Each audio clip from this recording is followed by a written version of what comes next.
I thank the Prime Minister of Canada for his statement. I give the floor to the Prime Minister of Ireland.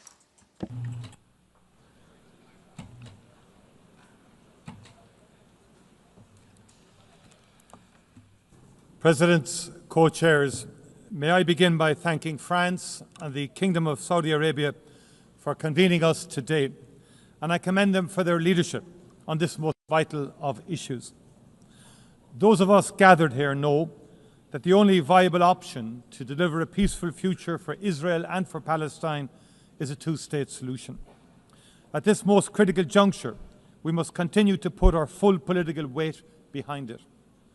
The situation on the ground has rarely looked so bleak. A just and lasting peace seems further away than it ever has. But in our own peace process in Northern Ireland, to a conflict of 24 years' duration, we recognised that even in the darkest of days, we had a duty as leaders to keep the flame of hope alive and to keep talking. The immense suffering of the Palestinian population in Gaza over the past 2 years has been an affront to the world.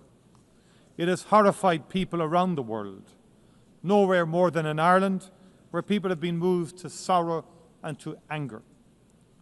What happened to Israel on the 7th of October was a horrific and brutal attack on an innocent civilian population, and Hamas must be held to account for its actions. It was an appalling act of crime, war crime. But it cannot justify what has happened since. More than 65,000 people killed in Gaza. Horrifically, more than 20,000 of them children. The use of food as a weapon of war, with scarcity becoming hunger, becoming famine. Hospitals attacked, homes and schools destroyed, thousands of years of culture wiped out. People shot as they desperately seek food for their families. Doctors, aid workers, journalists targeted and killed. We have reached a point where what has been credibly described as a genocide is being carried out in front of the eyes of the world. It would be easy to just despair, but we must not. Gaza must move us to action. And there are still humanitarian workers, medics, journalists determined to do their best for the people of Gaza and for Palestine. They are doing so with the most extraordinary courage and without regard to their own safety. To honour them and the Palestinian people, it is right that we as political leaders play our part too.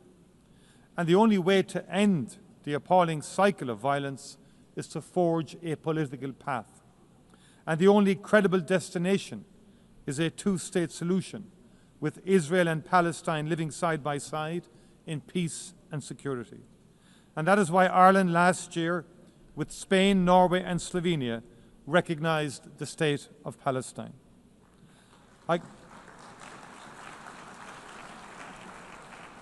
I commend those who have taken the decision to recognise the State of Palestine this week, and I strongly urge those who have yet to do so to give it serious consideration.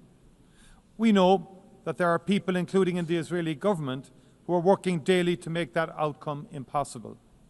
In addition to the destruction of Gaza, settlements are expanding every day, and illegal settlers in the West Bank are increasingly emboldened and militant.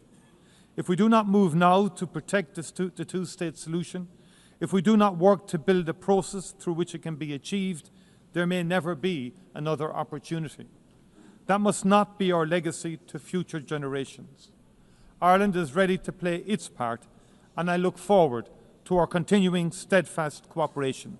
Thank you very much indeed.